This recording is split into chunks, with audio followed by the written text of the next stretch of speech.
Ça marche pas. C'est triste. Alors normalement, ça devrait marcher. À la maison, ça marchait.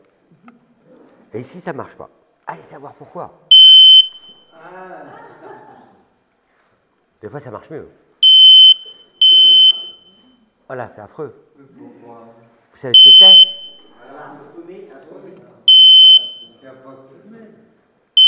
Pardon? Il n'y a pas de fumée. Non, c'est pas de l'arsène. C'est quelque chose d'important. On va les éteindre. Je vais demander à l'ami de retirer les piles parce que ça se met en route qu'on ne veut pas après, ces trucs-là. En fait, c'est des alarmes. Des alarmes incendie. Vous savez, quand vous êtes chez vous, vous avez ça. Quand vous êtes dans les magasins, vous avez ça. Quand vous allez partout, vous avez ça. Et vous y prêtez attention. Parce que c'est une alarme. Et c'est quelque chose qui résonne. Ah, je peux en parler parce que dans mon magasin, par exemple, on effectue cet exercice 2 fois par an. Au minimum, on doit le faire 1 fois par an. Mais cet exercice d'alarme incendie doit être réalisé par chaque personne dans le magasin. Et vous savez pourquoi? Parce qu'il faut que chaque personne dans le magasin puisse connaître le rôle qu'elle doit avoir lors de cet exercice. Parce que dans un magasin, vous avez du monde. Et donc, il y a des personnes qui vont diriger vers les portes de secours.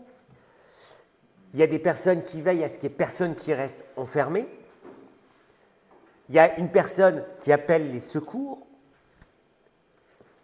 Et puis, il y a celle qui compte au niveau du personnel que tout le monde est là sur le lieu de rassemblement.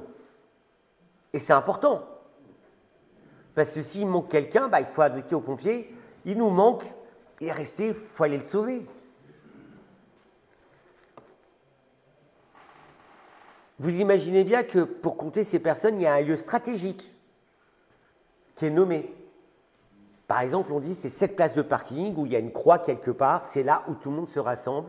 Enfin, vous connaissez ce genre de choses. Et l'objectif, c'est que personne ne manque à l'appel. Il faut savoir que la responsabilité du responsable du magasin, du directeur, est engagée à partir du moment où certaines règles ne sont pas respectées au niveau de ces alarmes. Par exemple, les portes de secours ne doivent pas être encombrées.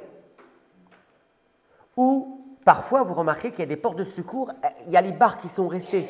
Elles doivent être retirées. Il faut les enlever. Ou parfois, il y a même des clés, c'est fermé à clé. Il faut que ça soit ouvert. La responsabilité du responsable est de veiller à ce que ça soit normal, ouvert, accessible. La particularité de ces exercices, c'est qu'on les fait tellement de fois, 2 fois, 3 fois. Et je peux vous assurer, puisque je suis bien placé pour en parler, qu'au bout de la 3e ou 4e année, à faire le même exercice, eh ben, l'alarme n'a plus du tout la même intensité. Avec le temps, on n'a pas les mêmes réflexes. Tout d'un coup, les portes coupe-feu ou les sorties de secours ne sont plus dégagées. On commence à mettre des petits trucs devant, c'est pas grave, de toute façon, il ne se passe jamais rien. Parfois même, on oublie de retirer les barres, et je le vois souvent dans certains magasins où les barres sont sur les portes de sécurité. Je pense que même ici, ce matin, j'ai vérifié, on n'a pas la clé là-bas. S'il se passe quelque chose.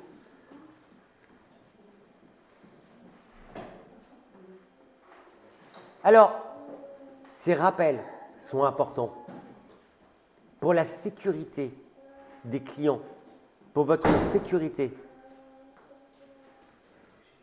En tant que chrétiens, nous avons un exercice similaire que nous pratiquons toutes les semaines.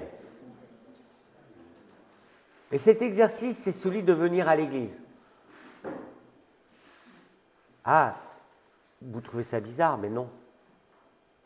En fait, venir à l'église, c'est un exercice qui nous rappelle ce que Dieu nous demande. c'est un exercice pour recevoir une parole, des fois d'encouragement, des fois de reprise, d'exhortation. Nous venons à l'église pour écouter le message et recevoir une exhortation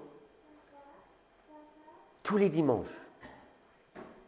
Et souvent, et parfois, je ne dis pas souvent, on est comme mes équipes, la répétition. Et cette répétition, dans cette répétition, on oublie le sens de pourquoi je viens à l'église. Le sens de qu'est-ce que je fais ici. Le sens de l'urgence. Parce qu'un incendie, c'est une catastrophe. Il y a une urgence. Mais notre monde est dans l'urgence.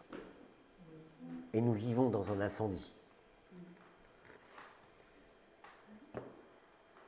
Souvent, on entend la sonnerie de l'alarme. Et on dit « encore !» Eh oui, encore. Nous réagissons un peu comme mes équipes. Encore. Mais pourquoi encore? Parce que la réalité du danger reste le même. Et que l'incendie peut se propager dans notre vie à chacun d'entre nous d'une manière incontrôlable. Parce que le diable agit. Et on oublie ce genre de choses. Les personnes qui nous enseignent dans l'Église, souvent, elles nous répètent les mêmes choses. Et souvent, on dit « Ah, j'ai déjà entendu ça ». Mais les personnes qui nous enseignent et qui sont là, sont placées par Dieu. Parce que ce sont des alarmes pour nous rester éveillés et garder à l'esprit ce qui est important. Chacun de nous, qui connaît son rôle dans l'Église? Vous connaissez votre rôle dans l'Église? Comme pour mes équipes, qui dirige vers les portes de secours? Qui compte que tout le monde est là? Qui est au point de ralliement? Et ça se trouve, vous ne savez même pas où est le point de ralliement. Je vous rassure, le point de ralliement, il est là. Ce matin, vous êtes au point de ralliement. Et ce matin, les personnes qui prêchent dans l'Église, les personnes qui sont responsables dans l'Église, comptent ceux qui sont au point de ralliement. Si ce matin on est là, c'est parce que chacun d'entre nous, on compte aux yeux de Dieu. Parce que Dieu ne veut pas que chacun de nous se perde. Je crois qu'il est de notre responsabilité de prendre conscience ce matin que le point de ralliement, l'Église, est incontournable. Qu'il y a un sérieux dans le fait de venir à l'Église. La répétition, c'est ce que Dieu a trouvé de mieux pour nous. Je vous l'assure.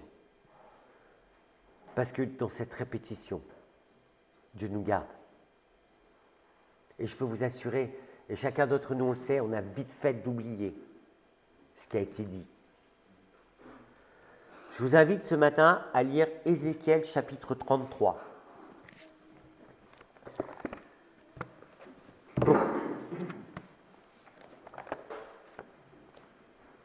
Si on peut l'afficher.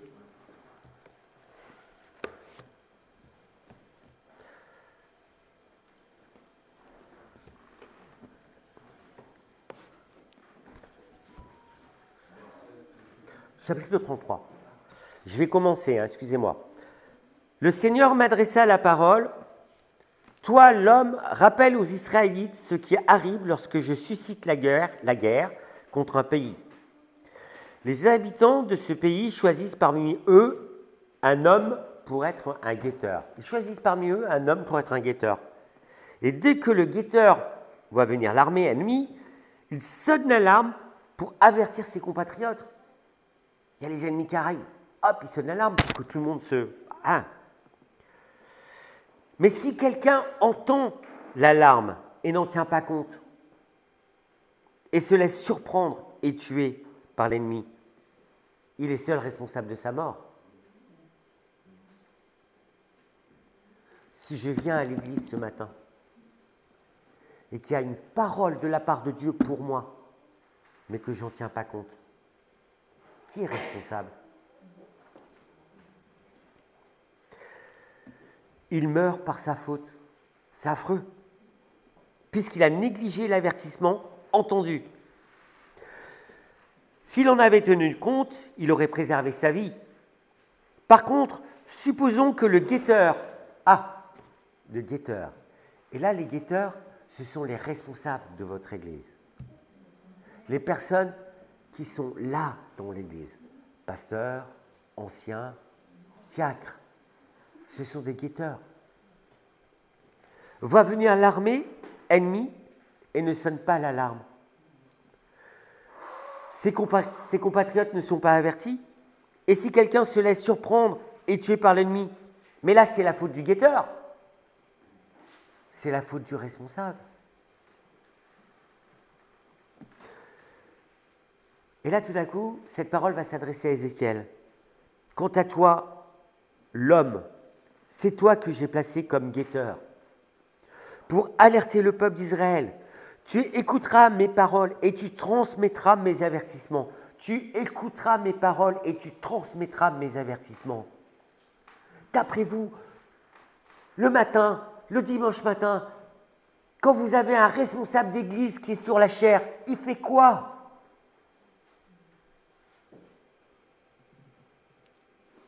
Il a écouté les paroles du Seigneur et il est en train de vous les transmettre.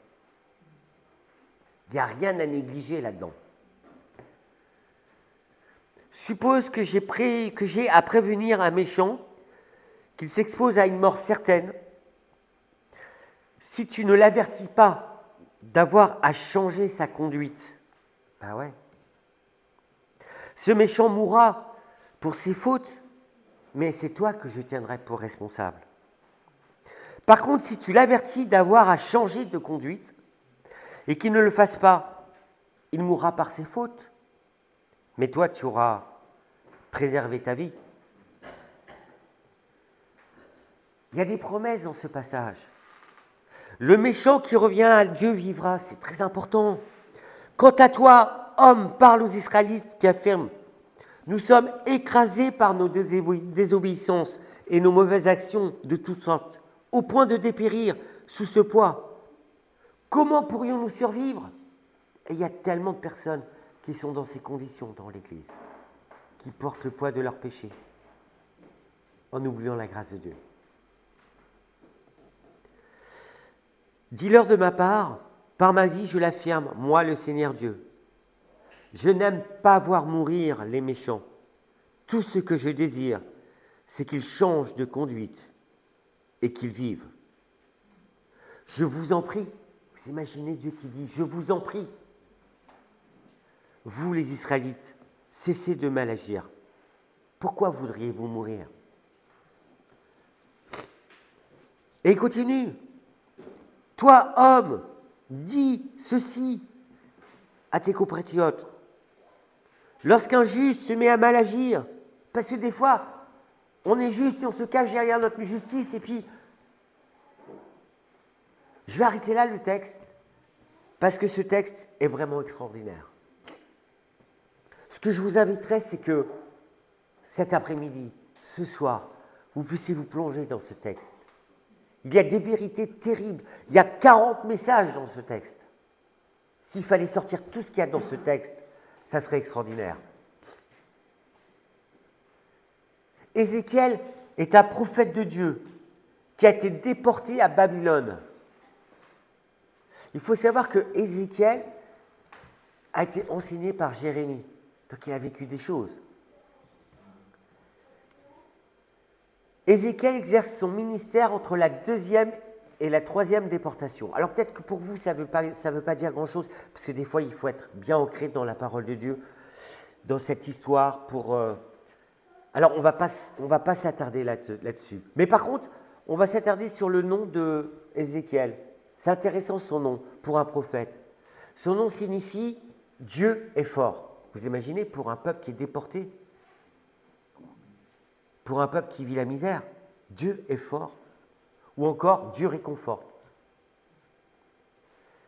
Et pourtant, c'est un nom qui ira avec le message qu'il va porter pendant son ministère. Il faut savoir que la déportation, il a été déporté pendant 5 ans à Babylone, avant de commencer réellement son ministère. Il faut savoir que la particularité d'Ézéchiel, c'est qu'il avait une manière très théâtrale d'exercer son ministère. Il faut lire Ézéchiel pour voir les choses, s'allonge par terre d'un côté et de l'autre, donc c'était un peu une attraction pour les gens. Et pourtant, il avait un message sévère. Il était en train de parler du jugement de Dieu. Alors c'était peut-être dû à son jeune âge, parce qu'il avait environ 30 ans. Bon. Mais à 30 ans, on a le droit d'avoir un message terriblement sérieux. Publier une parole de Dieu.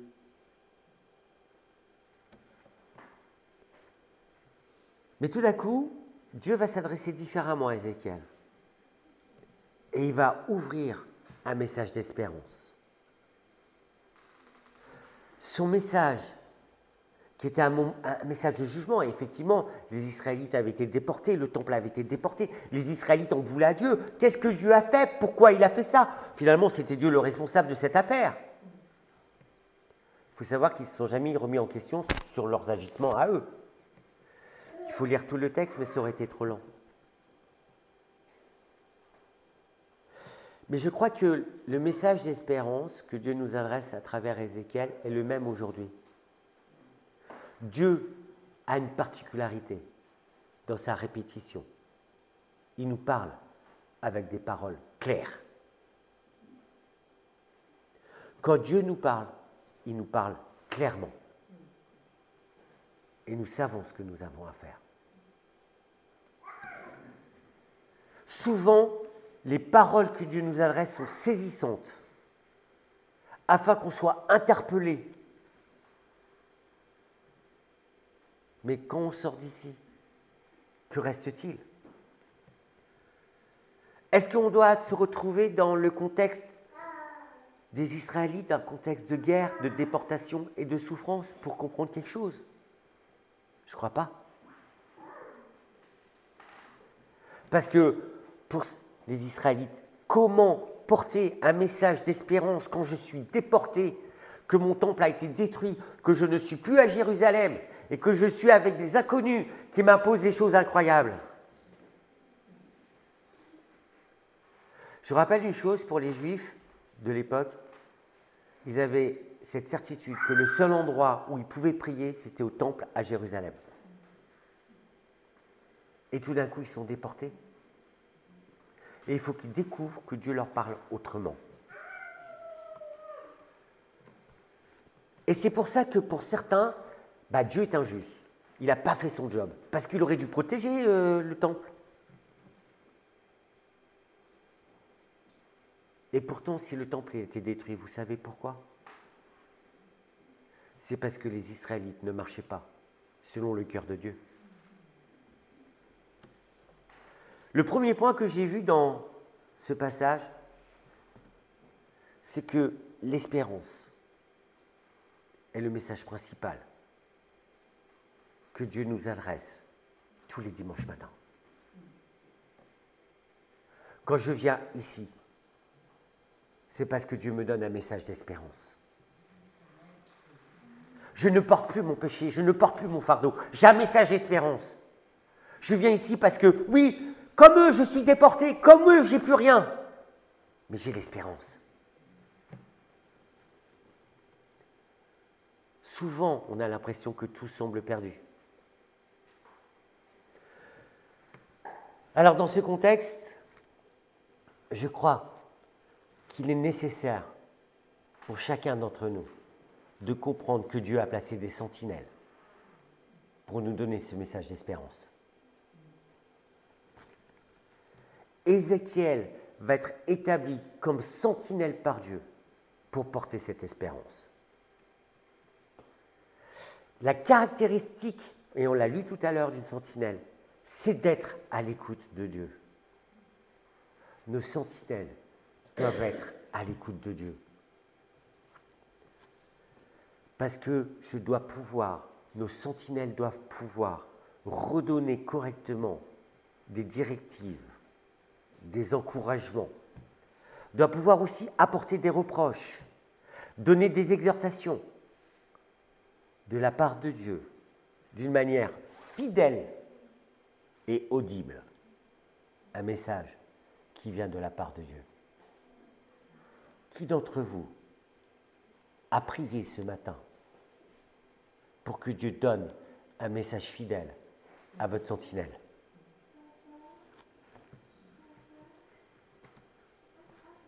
La sentinelle n'a pas pour vocation de plaire. Je ne suis pas là pour vous plaire. Les prédicateurs de notre Église ne sont pas là pour vous plaire. Ils ne sont pas là pour vous adresser des beaux messages avec beaucoup d'éloquence qui vont vous plaire. Ce n'est pas là le message. On est là pour vous prévenir du danger. On est là pour transmettre une parole de la part de Dieu. Ézéchiel 33, verset 7. « Tu dois écouter la parole qui sort de ma bouche et les avertir de ma part. » La sentinelle a une responsabilité tellement importante. Vous avertir du danger. Oui, nous sommes en danger. Le diable nous guette à la sortie. Le monde nous zappe avec des tas de trucs.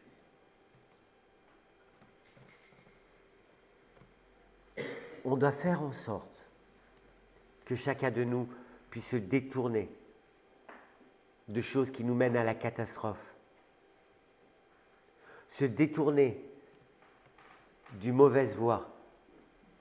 Et tout ça avec un message d'espérance. Parce que c'est Dieu qui le fait. Et l'espérance est l'essentiel de notre message. Jésus est mort sur la croix, une fois pour toutes. Versets 10 et 11. Quant à toi, homme, parle aux Israélites qui affirment « Nous sommes écrasés par nos désobéissances et nos mauvaises actions ».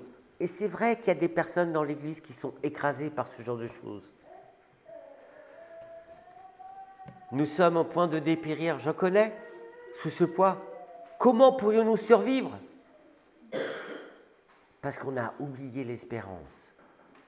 C'est Dieu qui nous sauve. Le message 11, c'est le verset 11. « Dis-leur de ma part, pour ma vie, je l'affirme moi, le Seigneur Dieu. Je n'aime pas voir mourir les méchants.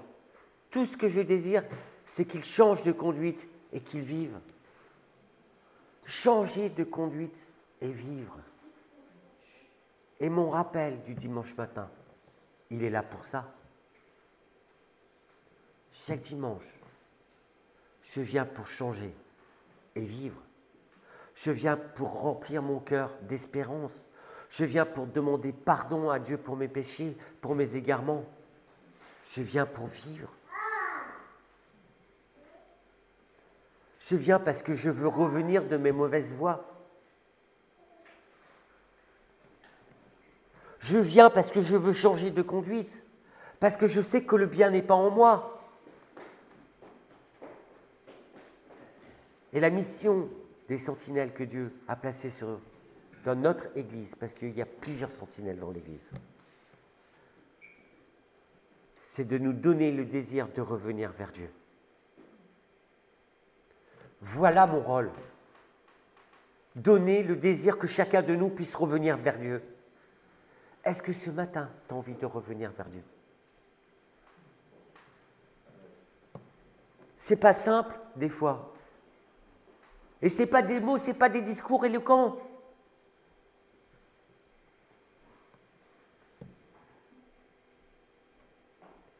Et des fois, Dieu parle aussi.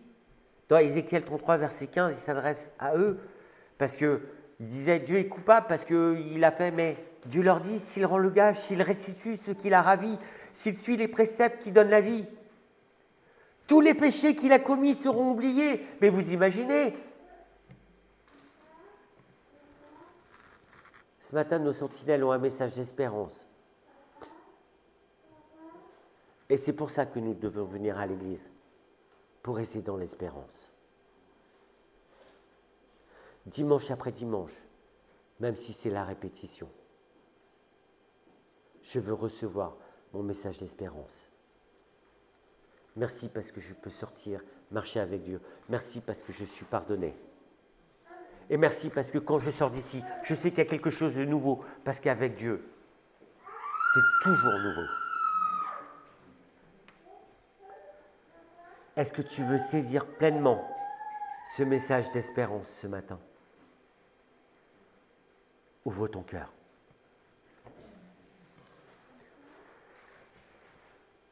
Où es-tu encore dans la situation de mon équipe de magasin que j'expliquais, qui, pendant les exercices d'alarme incendie, disent « encore ». Mais oui, c'est triste. Encore. Je peux en parler parce que quand j'étais enfant, j'ai entendu le message par exemple de l'enfant prodigue tellement de fois que des fois quand j'allais dans une église et que quelqu'un prêchait sur l'enfant prodigue, je disais « encore ». Et puis un jour à Billy Graham, l'enfant prodigue, il était pour moi. J'ai saisi le message de l'espérance. Mais peut-être aussi qu'on ne s'en rend pas compte, vos issues de secours sont encombrées par des fardeaux, par du désespoir. Ou simplement, je traîne les pieds parce que je dis « à quoi bon ?» À quoi bon d'être sauvé par Dieu?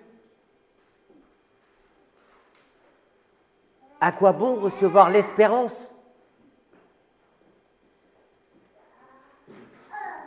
Je vous assure, le message de la sentinelle restera le même, toujours, dimanche après dimanche. Jésus-Christ nous purifie de tout péché. Dieu pardonne et fait grâce à celui qui se détourne et lui demande pardon. La question reviendra tout le temps. Es-tu réconcilié avec Dieu ce matin? Parce que c'est le but ultime de notre rencontre avec Dieu, être réconcilié. Voilà pourquoi nous sommes là. La mission de la sentinelle est importante. Et il y a quelque chose que je relève, qu'il faut absolument relever. Elle n'est pas là pour nous faire porter des fardeaux. Il y a des sentinelles, j'en entends qu'il faut porter des fardeaux aux gens. On n'est pas là pour vous faire porter des fardeaux. Dieu ne veut pas que vous portiez vos fardeaux.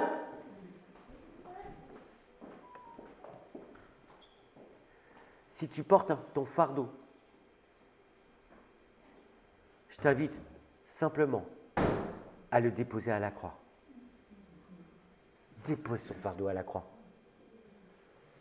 Je ne veux pas que tu portes ton fardeau. Je ne veux pas te mettre un poids sur les épaules. Parce que Jésus ne veut pas que tu portes ton poids. Il veut que tu déposes ton fardeau.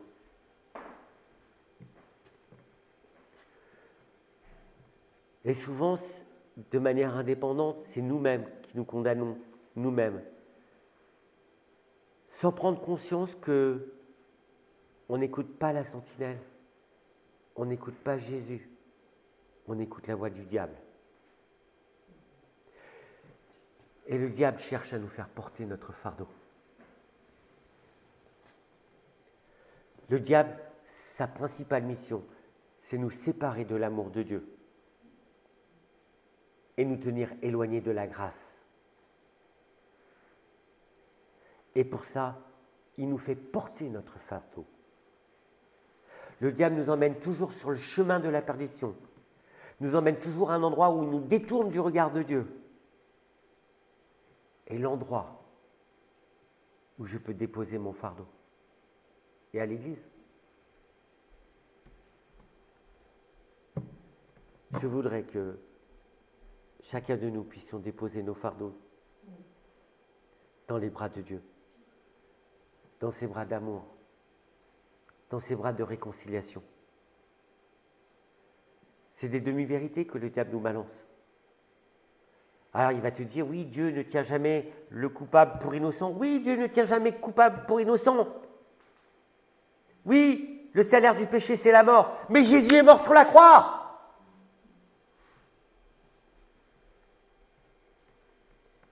Le diable ne vous dira jamais que Dieu est amour, qu'il est bon. Il ne vous rappellera jamais que tu es pardonné entièrement par le sacrifice de Jésus, de manière entièrement gratuite. Il ne te dira jamais que le Seigneur ne prend pas plaisir à la mort du méchant, mais à ce qu'il se détourne de sa mauvaise voie afin de vivre. Quel message! Et la sentinelle, elle est là pour te rappeler ce message, dimanche après dimanche. Pas pour te faire porter le poids de ton péché ou de tes fardeaux. Le diable, lui, il te fait croire ce genre de choses. Et il y a des personnes qui ne viennent plus à l'église parce qu'ils disent « Oh, on me regarde, on me juge ». Mais qui juge qui? On n'est pas là pour juger. On est là pour pardonner, réciproquement, pour apporter la grâce, le pardon, l'amour. Alors Dieu a placé des sentinelles dans l'église, afin que dimanche après dimanche, vous et moi, soyons repositionnés dans le message d'amour, de repentance et de pardon que Dieu nous adresse. La responsabilité des sentinelles, c'est aussi d'apporter la consolation, comme Ézéchiel l'a apporté. Mais le plus important, c'est de faire en sorte que chacun d'entre nous, chaque personne qui est dans l'Église, puisse être au bénéfice des bénédictions de Dieu. Dieu veut te donner une bénédiction particulière à toi. La parole n'est pas la même pour chacun d'entre nous, mais c'est la manière dont je me positionne devant Dieu aussi, la manière dont j'écoute, la manière aussi dont la sentinelle va apporter le message.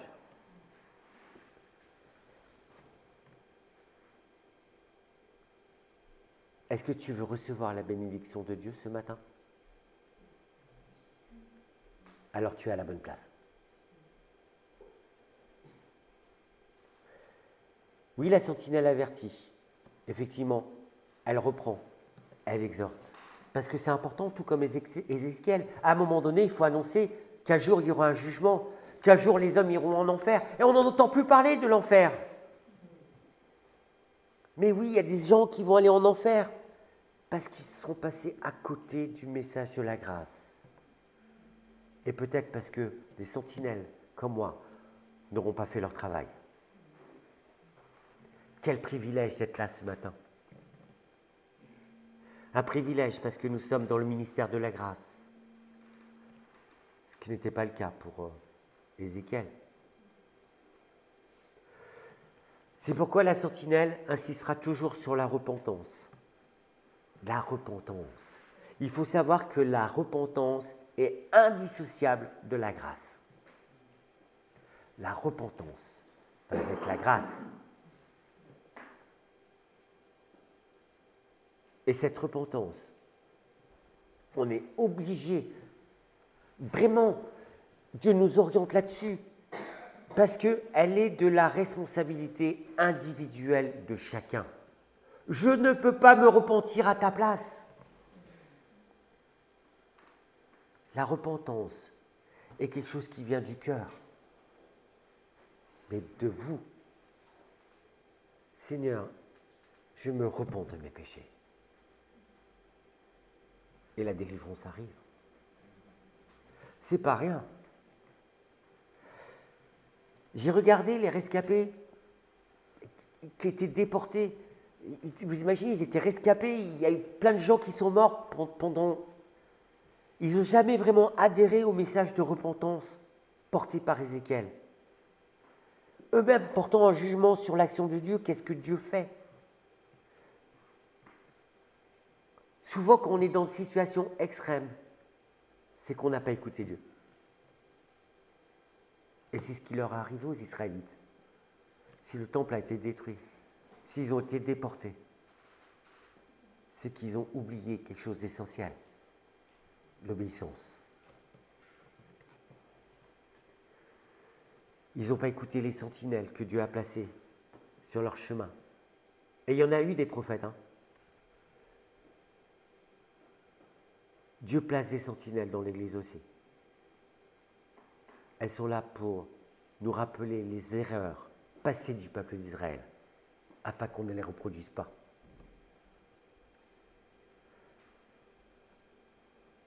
Il y a quelque chose que j'ai noté qui m'a parlé, c'est que notre appréciation spirituelle dépend toujours de notre état moral. Il faut que j'étaye cette phrase parce qu'elle est un peu...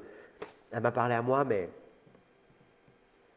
Selon comment on se porte, on va avoir un jugement moral sur Dieu. Si je me cache derrière moi-même et mon péché, je vais accuser Dieu de tous les maux de la terre. C'est Dieu qui est responsable. Mais si moralement, je me positionne humblement et je dis à Dieu, pardonne-moi pour mon péché, tout d'un coup, Dieu n'est plus responsable de tous les maux de la terre. Et je prends conscience que c'est moi qui suis responsable. Quelle appréciation spirituelle avez-vous sur Dieu ce matin? Si nous vivons dans le péché, notre appréciation spirituelle sera forcément mauvaise. Et nous aurons la tentation d'accuser Dieu, de ne pas faire son travail, de ne pas m'aider, de ne pas m'accompagner. Attention, je ne porte pas un jugement sur vous. C'est juste une constatation de quelques petites choses. Souvent, quand on se positionne dans ces situations-là, on rejette les sentinelles que Dieu a placées sur notre route pour nous venir en aide. Et il y a tellement de gens qui rejettent la sentinelle. Et c'est dommage parce que le diable intervient. S'il vous plaît, si vous connaissez des personnes qui venaient à l'église, qui ne viennent plus, rattrapez-les, invitez-les. S'il vous plaît, revenez à l'église. Revenez écouter la sentinelle. Parce que Dieu a quelque chose, un message d'amour, un message de réconciliation, un message de paix, un message de reconstruction. Dieu veut notre bien, c'est pour notre bien qu'on est là.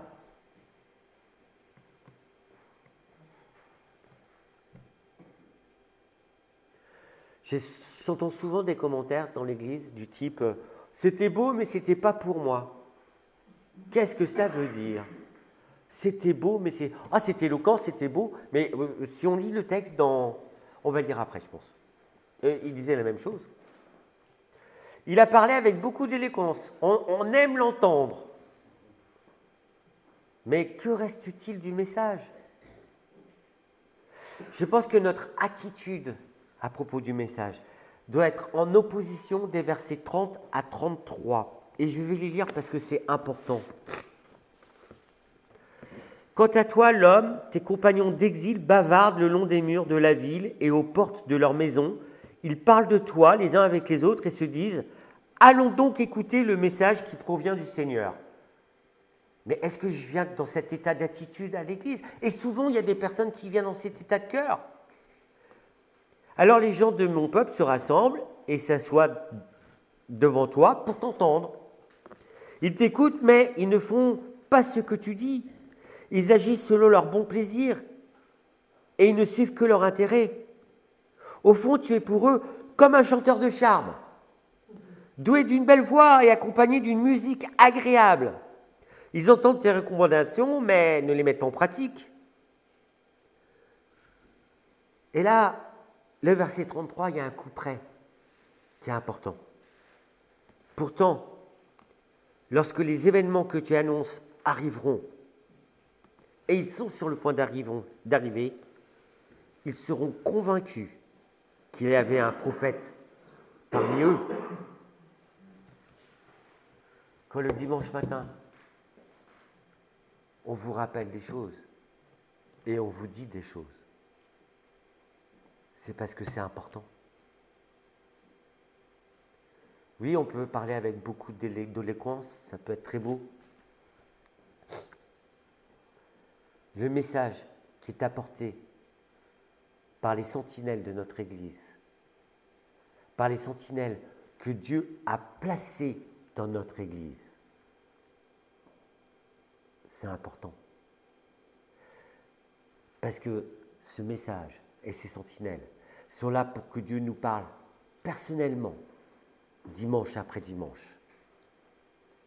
Et au lieu de dire c'était éloquent, ou c'était beau, c'était pas pour moi, on doit se positionner en disant Seigneur, tu as parlé ce matin, travaille mon cœur, pour que je puisse pleinement recevoir ta parole et faire ta volonté. Que cette parole que j'ai entendue ce matin puisse me changer en profondeur. Tout comme Ézéchiel, Dieu a placé des sentinelles dans notre Église. Et je vous propose un instant de prière. Je voudrais que vous puissiez prier pour les sentinelles que Dieu a placées dans notre Église. Parce qu'elles sont importantes pour notre santé spirituelle, individuellement, les uns et les autres. On doit prier pour toutes les personnes qui animent la louange, nos prédicateurs, nos anciens, notre conseil d'administration. Elles sont les sentinelles que Dieu a mis dans notre Église pour veiller sur chacun d'entre nous. Que nos sentinelles peuvent rester sur les hauteurs, parce que vous avez vu au début du texte, on est sur les hauteurs pour regarder ce qui se passe, pour veiller, alerter, mais surtout être à l'écoute de Dieu, afin que nos sentinelles puissent toujours pouvoir communiquer une parole juste qui changera nos cœurs. Je vous invite à prier.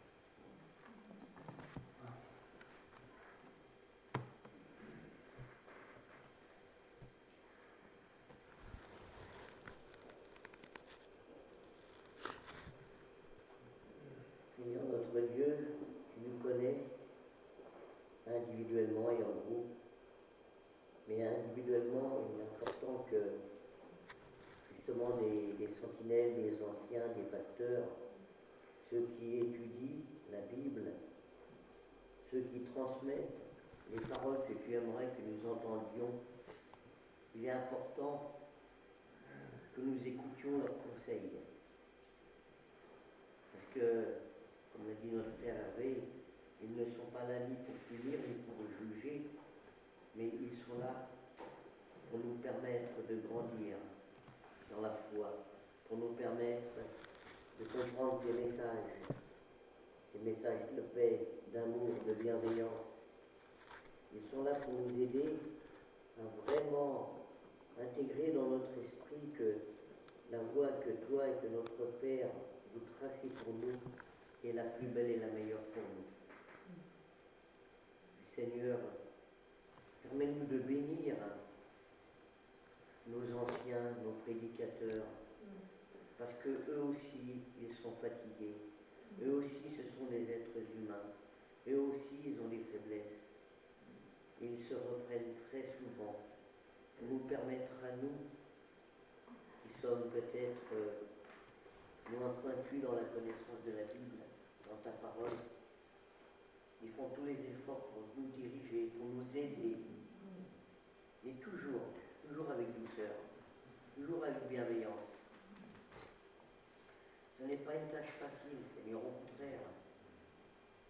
Parce qu'ils se sentent responsables du devenir de chacun. Et Seigneur, permets-nous, oui, de les bénir et que de notre façon à nous, de les encourager à nous encourager. Amen. Amen. Nous voulons, Seigneur, te remercier pour le message que nous avons entendu ce matin. C'est vrai, Seigneur, que nous sommes oublieux. On est comme cette équipe dont nous a parlé Hervé dans son magasin. On s'habitue. Et puis, le temps passant, on oublie. Et Seigneur, ce matin, tu nous réveilles. Tu mets le doigt sur des choses que nous avons enfouies, que nous n'aimons pas. Mais Seigneur, tu nous dis, il faut que tu te réveilles. Il faut que ça change. Et il faut que tu te rappelles des avertissements. Mais en même temps que tu te rappelles que je suis un Dieu qui pardonne. Je suis un Dieu de grâce, qui vient au secours de celui qui appelle au secours. Seigneur, veuille nous aider pendant cette semaine à nous rappeler ce que nous avons entendu ce matin. Que nous puissions, Seigneur, goûter de tes bontés. Que nous puissions goûter, Seigneur, de ta bénédiction. Veuille, Seigneur, nous encourager cette semaine. Que face aux épreuves, face aux tentations, nous puissions, Seigneur, voir ta main puissante agir dans notre vie. Parce que nous voulons, Seigneur, ne pas rester petits chrétiens, mais nous voulons grandir, Seigneur. Nous voulons être à l'image de ce que tu nous demandes. Seigneur, particulièrement, nous voulons avancer dans notre vie en portant nos regards sur toi. Nous voulons, Seigneur, le faire avec la foi. On ne comprend pas plein de choses. On ne comprend pas la maladie. On ne comprend pas certains problèmes qui nous minent parce qu'on ne voit pas la réponse. Mais Seigneur, nous voulons proclamer que par la foi, tu nous accompagnes et tu connais, Seigneur, nos problèmes, nos difficultés. Et tu vas nous aider au moment où il faut. Nous voulons te bénir, Seigneur. Amen. Amen.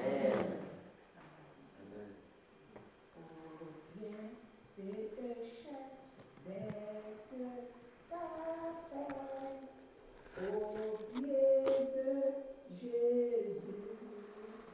Laisse tout tomber et répands-toi au pied de Jésus. Oh, laisse tomber ce présent fardeau péché, abandonner tes fardeaux au pied de Jésus. Oh, laisse tomber ce présent fardeau péché, abandonner ce fardeau au pied de Jésus. Amen. Amen. Je vous souhaite une très bonne semaine.